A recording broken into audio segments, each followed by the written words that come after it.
व्याख्यान 1। क्या केवल 8 दिनों में जीवन बदल सकता है? आइए जानें पर्युषण पर्व का वास्तविक अर्थ, इतिहास, आध्यात्मिक महत्व और क्षमा का महामंत्र। हम ये यूट्यूब के माध्यम से पर्युषण पर्व का महत्व और इतिहास आपको बताने जा रहे हैं। पर्युषण पर्व एक ऐसा पर्व है जैसे हर देश में, हर कंट्री में अपने अपने त्योहार होते हैं, अपने अपने उत्सव होते हैं। तो ऐसा जैन शास्त्र में इसको आध्यात्मिक उत्सव माना गया है।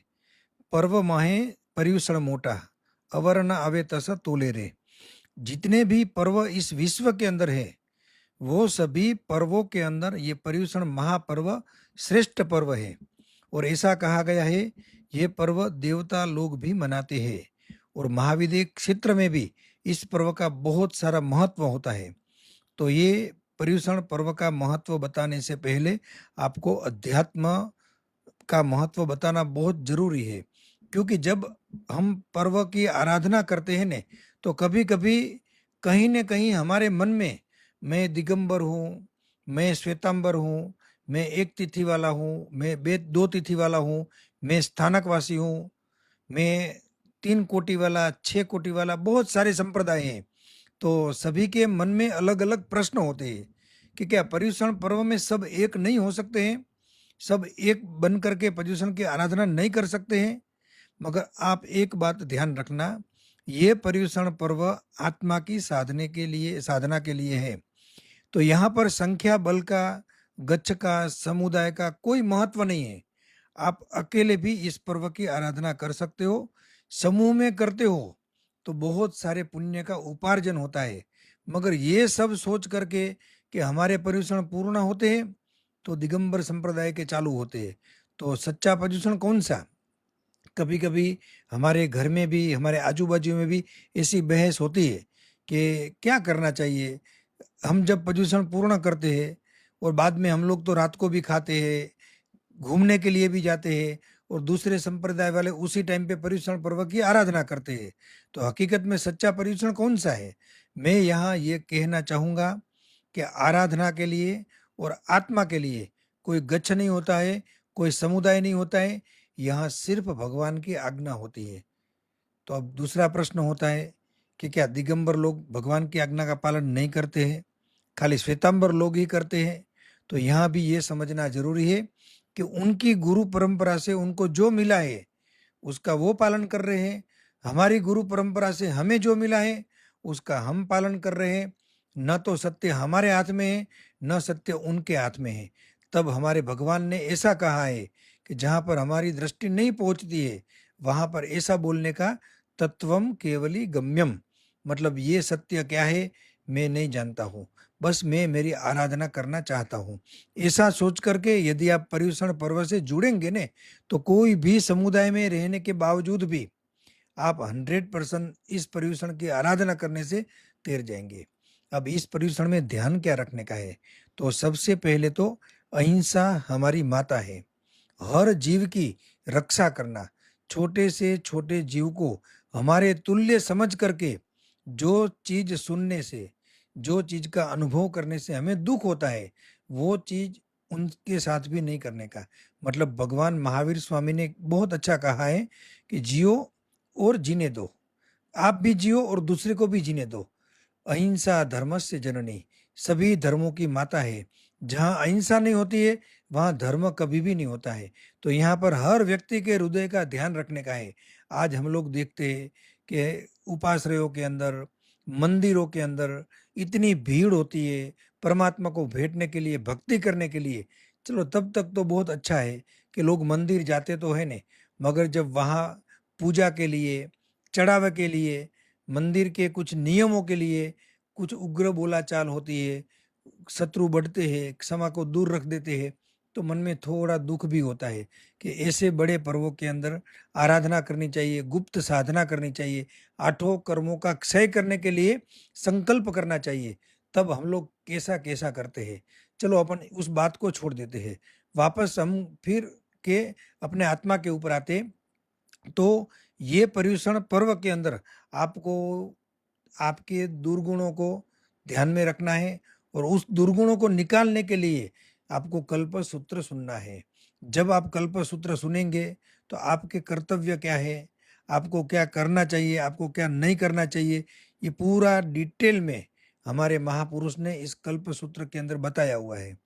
कल्प सूत्र की स्टोरी भी आपको बताएंगे, ये कैसे हमारे पास आया, किस राजा को तकलीफ हुई और ये प्रकट हुआ, ये सब आगे आगे हम आपको बताएंगे। मगर आज पर्युषण पर्व का महत्व बता रहे हैं ने, तो उसके अंदर एक पार्ट कल्प सूत्र भी है कि कल्प सूत्र के बिना पर्युषण अधूरा है। क्यों अधूरा है? क्योंकि उसी को सुनते सुनते हमें मालूम पड़ता है कि हमारे भगवान ने कैसे जन्म लिया, कैसे उनका निर्वाण हुआ, उन्होंने कितनी तकलीफें उठाई, उसके बाद ज्ञान का दीपक प्रकट हुआ और वही दीपक के प्रकाश से ये हमारे को ज्ञान मिला। इसीलिए एक कर्तव्य ये भी है कि कल्प सूत्र को सुनना। अब जब हम अहिंसा का पालन करते हैं, कल्प सूत्र को सुनते हैं, तो हमें तप भी करना चाहिए। तप का मतलब बहुत होता है। बहुत लोग तो ऐसा ही समझते हैं उपवास तप होता है, बियासना तप होता है। ये हमारे सब बाह्य तप है, जिसको लोग देख सकते हैं। मगर यहाँ पर मैं आपको बाह्य और अभ्यंतर तप, ये दोनों तप की बात करूंगा। क्योंकि बाह्य तप करना थोड़ा कठिन है, उसके लिए थोड़ा शरीर में एनर्जी चाहिए, बॉडी में ताकत चाहिए। मगर बाह्य अभ्यंतर तप जो है वो तो बहुत सरल है, छोटे से छोटा बच्चा भी और वृद्ध से वृद्ध आदमी भी कर सकता है। तो तप के ऊपर थोड़ा ध्यान रखने का। इस 8 दिन के दौरान कोई भी अपक्ष चीज को छूने का भी नहीं, कंदमूल का तो सोच भी नहीं सकते हैं। हरी सब्जी का त्याग करना, कठोर वगैरह का उपयोग करना और ज्यादा से ज्यादा जीवन में त्याग रखना। अब बाह्य तप की बात करें तो एकासना, बियासना, आयम बिल, उपवास वगैरह हुआ, बेला तेला अट्टाई, लोग मासक समण महामृत्युंजय तप भी करते हैं। और अभ्यंतर तप की बात करें तो ऐसे सबको क्षमा कर देना, किसी की भी गलती हो तो गुस्सा नहीं करना और छोटे छोटे नियमों का पालन करना। जैसे कि नवकार मंत्र गिन के पानी पीने का और पानी पीने के बाद वापस नवकार मंत्र गिन लेने का, उसको मुट्ठी से हम तप कहते हैं। और ये सब जब हम करते हैं तो साथ में हमें स्वाध्याय भी करना चाहिए। स्वाध्याय का मतलब क्या होता है कि स्व का अध्याय, स्व मतलब खुद, खुद मतलब आत्मा, आत्मा का अध्ययन करने का। मैं कहाँ से आया, मुझे कहाँ जाना है, मैं क्या कर रहा हूँ, मेरा कर्तव्य क्या है, इन सभी चीजों के बारे में गहराई से सोचने का। उसके लिए एक सामयिक करने का, औषध भी करने का शास्त्र में लिखा हुआ है। मगर वो सब नहीं कर सकते हैं तो कम से कम स्वाध्याय करो। और ये सब होने के बाद संवत्सरी पर्व आता है कि जिसके लिए हम इतनी तैयारी करते हैं। पर्युषण पर्व की जो 7 दिन की हमारी आराधना है ने, वो परीक्षा की एग्जाम की तैयारी है। उसका पेपर हमें चौथ के दिन देने का है, संवत्सरी के दिन देने का है, मतलब क्षमा याचना करने का है। जब तक हम दूसरे आत्मा को क्षमा नहीं करते हैं, तब तक हमारे आत्मा के अंदर धर्म के बीज का आरोपण नहीं होता है। हम धार्मिक नहीं हो सकते हैं।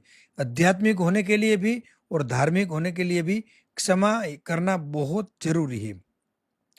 मैं लास्ट में इतना कहूंगा कि सभी प्रकार की आराधना करते करते हमारा आत्मा विराधनाओं से मुक्त हो जाए, आराधनामय हो जाए। और संक्षेप में यही कहूंगा, ये हमारा पर्युषण पर्व है, वो एक साबुन का काम करता है। पूरे साल, पूरे जन्मों में हमने जितने भी कर्म किए हैं, उस कर्म को धोने का ये अमूल्य अवसर है। तो भाग्यशाली आप घर में मत बैठिए, आपके नजदीक में जो भी गुरु भगवंत विराजमान है, उपास रहे, उनके पास जाइए, उनके चरणों का सेवन कीजिए और श्रवण कीजिए ज्ञान का। उससे धीरे धीरे आत्मा कठोर में से कोमल हो जाएगी और कोमल आत्मा में धर्म के बीज का आरोपण हो जाएगा। और वही धर्म का वृक्ष हमारे आने वाले जीवन के अंदर हमको छाया देगा, सुख देगा, शांति देगा, समृद्धि देगा और धीरे धीरे वो हमारे को मोक्ष देगा। तो ये पर्युषण पर्व का विशिष्ट महत्व था। मात्र 10 मिनट के अंदर आपको हमने बताने का प्रयत्न किया है। उसके अंदर कोई भी हमारे से गलती हो गई हो, तो परमात्मा की आज्ञा के विरुद्ध बोला हुआ हो, तो मन वचन काया से मिच्छामि दुक्कडम।